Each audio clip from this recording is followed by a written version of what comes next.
नमस्कार दोस्तों, आइए आज कुछ नया सीखते हैं फ्रेंड्स। तो आज की वीडियो में class 12th English poetry chapter number 2 है हमारा द ट्रू ब्यूटी, थॉमस कैर्यू के द्वारा रचित है। ठीक है फ्रेंड्स, तो इसका सेंट्रल आइडिया को सीखेंगे। ठीक है फ्रेंड्स, हम तो है this poem the true beauty, यह कविता वास्तविक सुंदरता कंपोज रचित है बाय मिस द्वारा मिस थॉमस कैर्यू के द्वारा। इन दिस पोएम, इस कविता में द पोएट कवि टेल्स बताते हैं हमें अबाउट बारे में फिजिकल मीन्स होता है शारीरिक ब्यूटी में सुंदरता, एंड मीन्स होता है और स्पिरिचुअल ब्यूटी मीन्स होता है आत्मिक सुंदरता के बारे में। A man who is the lover of रोजी चीक्स, यानी कि एक व्यक्ति जो प्रेमी होता है ऑफ रोजी मीन्स होता है गुलाब की तरह लाल, चीक्स मीन्स गालों का, ब्यूटीफुल आइज मीन्स होता है सुंदर आंखों का, एंड और रेड लिप्स मीन्स होता है लाल होठों का। He is not a true lover, यानी कि वह एक वास्तविक जो है लवर या प्रेमी नहीं होता, यानी कि सच्चा प्रेमी नहीं होता है। एज द टाइम पासेस, जैसे समय गुजरता है, फिजिकल ब्यूटी जो शारीरिक सुंदरता होती है डिकेज मीन्स होती है नष्ट हो जाती है। So a love based on physical beauty, इसलिए एक प्रेम यानी कि जो कि शारीरिक सुंदरता पर आधारित हो, इज़ नॉट परमानेंट, यानी कि स्थिर नहीं होता है, एंड और इमोर्टल मीन्स होता है अमर नहीं होता है। तो फ्रेंड्स नेक्स्ट पेज इंसर्ट कर लेते हैं।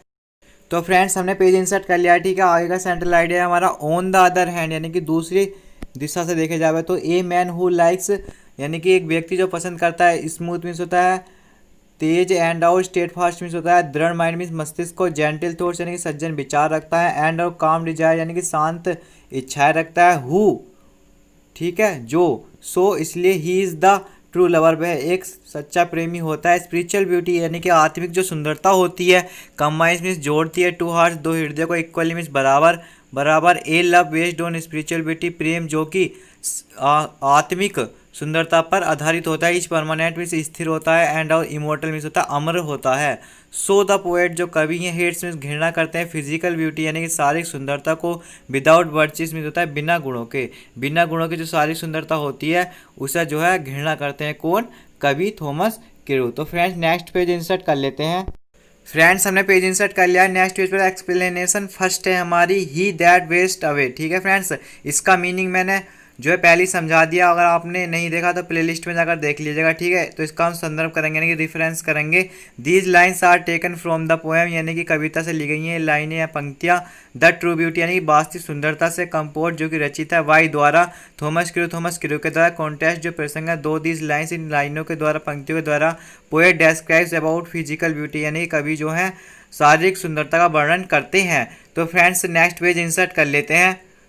तो फ्रेंड्स हमने नेक्स्ट पेज इंसर्ट कर लिया, यानी कि हम करेंगे एक्सप्लेनेशन यानी कि व्याख्या करेंगे। द पोएट सेज दैट, यानी कवि कहते हैं, ए मैन एक व्यक्ति, हु लाइक्स रोजी चीक्स यानी कि जो गुलाब की तरह लाल गालों को पसंद करता है, रेड लिप्स यानी कि लाल होठों को पसंद करता है, एंड ऑफ ब्यूटीफुल आइज यानी कि सुंदर आंखों को पसंद करता है। He is not true lover, वह एक सच्चा प्रेमी नहीं होता है। His love is like fuel, यानी कि उसका जो प्रेम होता है कि ईंधन की तरह होता है। एज द टाइम पासेज, जैसे समय गुजरता है, फिजिकल ब्यूटी डिकेज यानी कि जो भौतिक जो मतलब शारीरिक जो सुंदरता होती है वह नष्ट हो जाती है। So a love based on physical beauty, इसलिए जो प्रेम यानी कि शारीरिक सुंदरता पर आधारित होता है, इज़ नॉट ट्रू यानी कि सच्चा नहीं होता है, एंड वो परमानेंट स्थिर भी नहीं होता है। सेकंड एक्सप्लेनेशन है भाई साहब हमारी, what a smooth lips, what a smooth lips और आइज। तो इसका कॉन्टेक्स्ट करेंगे प्रश्न, क्योंकि रिफरेंस दोनों का एक सही है। ठीक है, इन दीज लाइन्स इन पंक्तियों में द पोएट टेल्स अस, यानी कि जो कवि हमें बताते हैं अबाउट बारे में स्पिरिचुअल ब्यूटी मीन्स होता है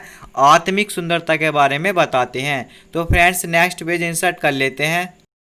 फ्रेंड्स हमने नेक्स्ट पेज इंसर्ट कर लिया और हम सेकंड एक्सप्लेनेशन को करेंगे, व्याख्या करेंगे इसकी। द पोएट सेज दैट, यानी कि जो कवि हैं कहते हैं कि ये मैन एक व्यक्ति, who is the lover of smooth यानी कि जो प्रेमी होता है ऑफ का, स्मूथ मीन्स होता है तेज, एंड और स्टेट फास्ट होता है दृढ़, माइंड मीन्स मस्तिष्क का, जेंटल थॉट्स यानी कि सज्जन विचारों वाला होता है, एंड और काम डिजायर मीन्स होता है यानी कि शांत इच्छाओं वाला होता है। He is the true lover, वह एक सच्चा प्रेमी होता है।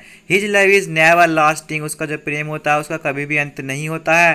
टाइम डज नॉट डिकेट, यानी कि समय इसे नष्ट नहीं कर सकता। स्पिरिचुअल ब्यूटी यानी कि आत्मिक सुंदरता, कंबाइंस में जोड़ती है टू हार्ट्स दो हृदयों को, इक्वली बराबर बराबर। सो इसलिए a love based on spiritual beauty यानी कि आत्मिक सुंदरता पर आधारित प्रेम, इज मीन्स है इमोर्टल अमर है, एंड ऑफ परमानेंट मीन्स होता है स्थिर है। सो द पोएट हेट्स, यानी इसलिए कभी जो है घृणा करते हैं फिजिकल ब्यूटी मीन्स होता है मतलब शारीरिक सुंदरता को, विदाउट वर्चीज मीन्स होता है बिना गुणों के। ठीक है फ्रेंड्स, तो इस प्रकार फ्रेंड्स हमने जो है चैप्टर नंबर जो 2 है हमारा क्लास 12 इंग्लिश पोएट्री का the true beauty Thomas crew को हमने कंप्लीट कर लिया है। यदि फ्रेंड्स आपको हमारे जो लेक्चर्स है अच्छे लग रहे हैं यानी कि पसंद में आ रहे हैं तो अपकमिंग लेक्चर्स के लिए हमारे यूट्यूब चैनल को सब्सक्राइब करें, शेयर करें और लाइक करें। Thank you friends.